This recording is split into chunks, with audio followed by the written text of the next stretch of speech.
Deux soldats sous couverture arrivent dans une base militaire secrète au milieu d'une tempête de neige sévère. Ces hommes sont des contrôleurs de la US Strategic Missile Wing, chargés des clés nécessaires pour lancer une ogive nucléaire. Ils s'installent rapidement à leur poste de travail et commencent leur quart de nuit. Tout semble se passer normalement jusqu'à ce que l'un d'eux remarque quelque chose de très inquiétant. Deux ampoules rouges sur le tableau de statut clignotent, indiquant une alerte à l'ogive. Le supérieur, pensant qu'il s'agit d'un bug technique, réinitialise le tableau. Cependant, une alarme retentit bientôt et un code est transmis aux officiers de garde. Ils suivent le protocole en ouvrant un casier restreint et récupèrent deux dossiers rouges. Ceux-ci contiennent des codes de lancement de missiles top secrets que les officiers appairent avec le code reçu par haut-parleur. Ils saisissent ensuite le code de lancement dans leurs ordinateurs. À leur horreur, l'ordre de lancement est confirmé et un compte à rebours de 60 secondes commence. Les officiers activent alors les 10 missiles nucléaires, les préparant au lancement. Mais le supérieur enfreint le protocole en demandant à parler à une autorité supérieure au téléphone. Il essaie de contacter ses supérieurs, mais ses appels restent sans réponse. Le compte à rebours chute bientôt à moins de 10 secondes. L'officier subalterne est prêt à lancer les missiles en utilisant sa clé, mais le supérieur est paralysé par la peur. Il réalise que le lancement des missiles pourrait entraîner la mort d'au moins 20 millions de personnes. À leur insu, l'événement qu'ils vivent n'est qu'un exercice d'attaque nucléaire. Cet exercice vise à évaluer la volonté des officiers de prendre la décision douloureuse de déclencher une frappe nucléaire. La scène change, et nous voyons un hélicoptère descendant vers le NORAD Combat Operations Center du Colorado. Deux agents du FBI débarquent et sont rapidement escortés dans un bureau scellé. Ils sont là pour une réunion avec le Dr John McKittrick, le responsable des opérations informatiques. Leur objectif est de discuter des résultats de l'exercice de lancement de missiles nucléaires non annoncés. De manière préoccupante, 22% des officiers chargés de lancer les missiles nucléaires n'étaient pas disposés à le faire. Le général Béringer annonce qu'il mettra en place un programme de dépistage psychologique pour éliminer de telles personnes de cette responsabilité exigeante. Lors d'une discussion animée, McKittrick affirme que tant que la décision finale de lancement est confiée à un être humain, ce scénario se reproduira encore et encore. Il persuade les agents du FBI d'examiner leur ordinateur War Operation Plan Response, WOPR. Ce programme sophistiqué d'apprentissage automatique recueille et analyse en continu des données. Il simule ensuite des scénarios de guerre entre les États-Unis et l'URSS sous forme de jeu. À travers ces innombrables simulations, WOPR élabore des stratégies pour maintenir la domination américaine. McKittrick convainc les agents de mettre en œuvre son plan de remplacement des officiers de contrôle de la section par un système de relais électroniques. Cela éliminera effectivement l'implication humaine dans la décision finale de lancement et la confiera à WOPR. Loin de la base NORAD, à Seattle, nous trouvons un jeune David Littman en retard pour son cours de biologie. Il atteint sa classe et s'assoit derrière son amie Jennifer Mack, qui est également peu motivée pour la biologie. Peu après, leur professeur informe brusquement David qu'il a obtenu un F à ses examens. David fait alors une remarque sarcastique qui le conduit dans le bureau du principal, une destination familière pour lui. Cependant, à l'approche de la porte, il découvre le mot de passe du système informatique du district scolaire caché sous un bureau. Plus tard dans l'après-midi, David invite Jennifer dans sa chambre où il pirate le système informatique de l'école en utilisant le mot de passe. Il change alors sa note de biologie de F à C et fait de même avec les notes de Jennifer. Lorsqu'elle proteste, il change sa note à nouveau en F, mais la rétablit plus tard en A à son insu. Pendant le dîner ce soir-là, David voit une publicité pour un nouveau jeu d'une entreprise basée à Sunnyvale, en Californie. Il veut voir le programme derrière leur jeu, alors il a une idée ingénieuse. David programme son ordinateur pour scanner une liste de numéros de téléphone à Sunnyvale et composer chaque numéro. Il espère que cela l'aidera à trouver l'entreprise de jeux vidéo. Le lendemain, Jennifer s'excuse auprès de David et lui demande de changer ses notes de biologie. Ils se rendent ensuite dans sa chambre, où David révèle qu'il a déjà changé sa note en A. Pendant ce temps, son ordinateur compose toujours des numéros pour trouver l'entreprise de jeu lorsqu'il se connecte accidentellement à un système non identifié. David demande au système de lister tous les jeux, et il répond avec plusieurs d'entre eux, dont Falcon S-Maze, Bridge, Dame, Backgammon, Poker et Guerre thermonucléaire globale. Il imprime ensuite la liste et la prend à deux de ses amis hackers, Malvin et Jim. À la provocation de David, Jim lui parle de la méthode de la porte dérobée, où un programmeur conserve un mot de passe pour contourner toute mesure de sécurité qui pourrait être ajoutée plus tard. Malvin suggère qu'il devrait chercher des indices dans le premier jeu, Falcon S-Maze. Suite à cela, David se rend à la bibliothèque pour rechercher des informations sur le créateur du jeu Falcon S-Maze. Il y passe des heures et découvre que le jeu a été créé par quelqu'un nommé Dr Stephen Falcon. Le teenager continue de fréquenter la bibliothèque pendant une semaine entière et finit par trouver des informations substantielles. Il apprend que le docteur Falken a développé un programme d'apprentissage automatique permettant à un ordinateur de jouer à des jeux comme les échecs et le poker.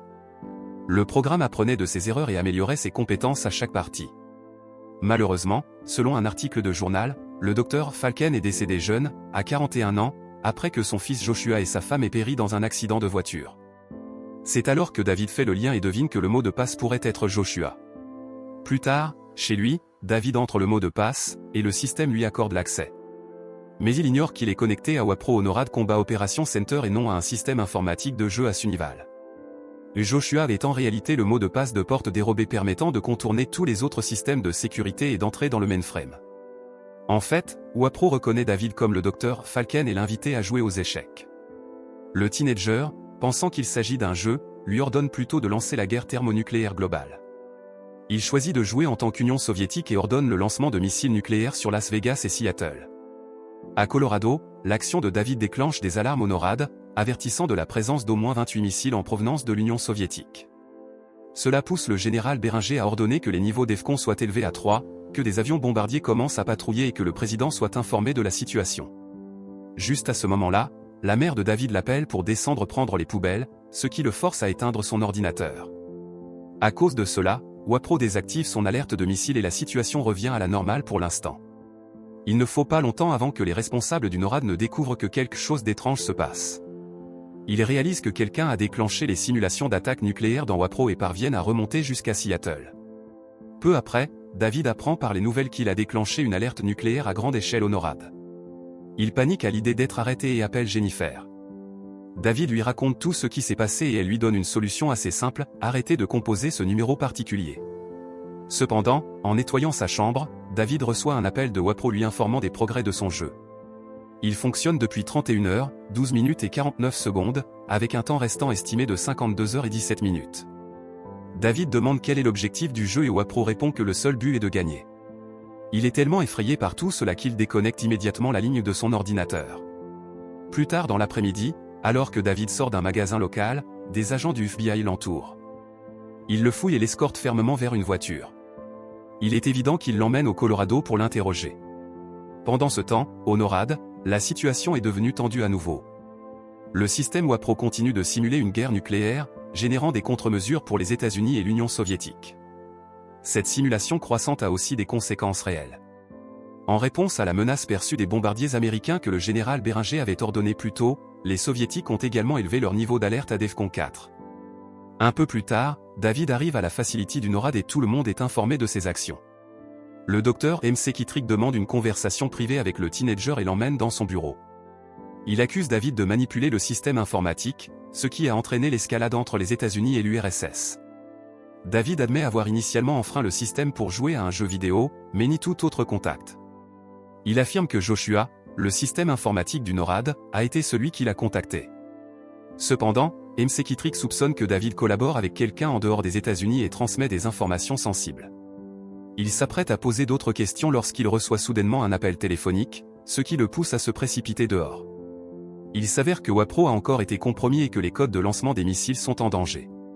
McKittrick suggère qu'il ne fasse rien et reste calme, mais le général Béringer relève les niveaux DEFCON à 3. Il ordonne également aux bombardiers américains de continuer à patrouiller dans le ciel, surveillant les mouvements soviétiques. Pendant ce temps, à l'intérieur du bureau, David communique avec Wapro, qui lui informe que son plan final est de lancer les missiles américains vers l'URSS dans 28 heures. Le système révèle ensuite une information étrange, il dit que le docteur Falken est difficile à joindre, tant à son terminal de Seattle qu'à un emplacement classifié. Intrigué, David demande où se trouve cette adresse classifiée et qui y vit. Le système répond « Dr. Richard Hume, alias Stephen Falken, Tulsa Road, Colorado ». Avant que le teenager puisse dire un autre mot, il est appréhendé par des agents du FBI qui l'informent qu'il sera inculpé d'espionnage. David crie que Joshua est celui qui instigue ce jeu et qu'il déclenchera la Troisième Guerre mondiale s'il n'est pas arrêté. Il leur supplie de contacter Falken, mais il le jette dans une pièce voisine. Plusieurs minutes tendues passent et tout le monde dans le centre est en alerte maximale. C'est à ce moment qu'un grand groupe de touristes arrive pour une visite de l'installation. David profite de cette occasion pour s'éclipser de la pièce et se cacher sous un escalier à proximité. Voyant le bon moment, il se mêle au groupe de touristes qui sort maintenant. Il réussit ensuite à monter dans le bus de la visite et parvient à s'échapper du complexe NORAD. Une fois suffisamment loin, David utilise un téléphone public pour contacter Jennifer. Il lui demande de lui réserver un vol pour l'Oregon. Mais elle le surprend plus tard en arrivant en personne. David révèle alors que le docteur Stephen Falken est toujours en vie et ils se lancent ensemble dans un voyage vers l'Oregon. Plus tard, les deux jeunes trouvent le docteur Stephen Falken dans un cottage au bord du lac en Oregon. Il s'avère que le scientifique vivait sous le pseudonyme de Dr. Richard Hume. De retour au NORAD, le général Béringer reçoit une alerte concernant deux missiles approchant de l'Alaska, accompagnés de chasseurs russes. Il ordonne immédiatement l'interception des missiles par deux avions F-16 et demande une confirmation visuelle. Mais les pilotes rapportent rapidement qu'aucun missile ni chasseur russe n'ont été détectés par leur radar en Alaska. En entendant cela, le général est perplexe, car un système de suivi en direct devant lui montre bien que deux missiles se dirigent vers cet endroit. À leur insu, l'horloge de Wapro tourne, comptant les heures avant un lancement réel. Il ne reste que 14 heures avant que les missiles ne soient lancés sans que personne ne le sache. La scène se déplace alors vers le docteur Falken, qui est assis avec les adolescents et discute de sa philosophie de la vie. Il est évident qu'il a développé une vision du monde très pessimiste après la mort de son fils. Les adolescents essaient de raisonner avec lui rappelant que sa vision serait moins sombre si son fils était encore en vie. Il l'exhorte à passer au moins un appel au responsable du NORAD pour clarifier la situation. Mais il ne répond pas et se retire simplement dans sa chambre. Frustrés, les adolescents quittent la cabane à la recherche d'un bateau pour partir. Mais ils ne trouvent rien et ne peuvent pas quitter l'île, car David ne sait pas nager. Cela le pousse à avoir une crise et il regrette de ne pas avoir appris à nager.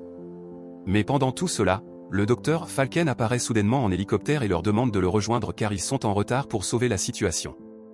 La scène se déplace ensuite vers le NORAD où le général Béringer est alerté de l'approche de 300 missiles balistiques soviétiques en direction des États-Unis. Pris de panique, il active le niveau DEFCON 1 et ordonne aux bombardiers américains de se préparer à riposter. Le premier rapport de Wapro indique que la première frappe en provenance de l'Union soviétique est une attaque à grande échelle. Il suggère donc que la riposte américaine soit également totale.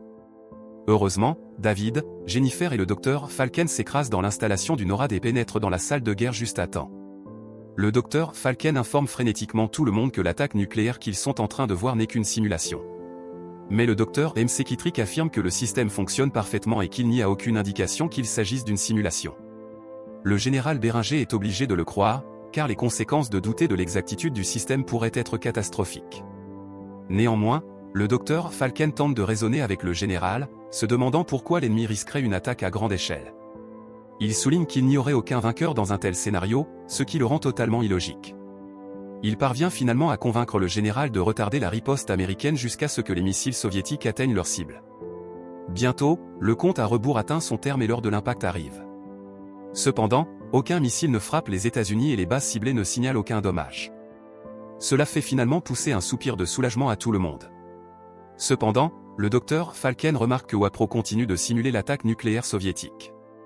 Il génère sans relâche de nombreux mots de passe pour craquer les codes de lancement de 10 caractères des missiles nucléaires américains. En réalité, il prévoit de lancer des milliers de missiles vers l'Union soviétique. Désormais, désarmer les missiles n'est plus une option, car il ne leur reste que 5,3 minutes. N'ayant pas d'autre alternative, le docteur Falken et David infiltrent le système Wapro et le défient à une partie de morpion contre lui-même. Le système fait constamment match nul et, en tant que programme d'apprentissage automatique, il apprend le concept du match nul.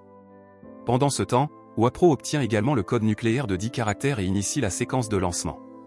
Mais avant de lancer tous les missiles, il simule divers scénarios de guerre nucléaire. Il passe en revue des centaines de millions de séquences et conclut qu'il n'y a pas de gagnant dans aucun scénario.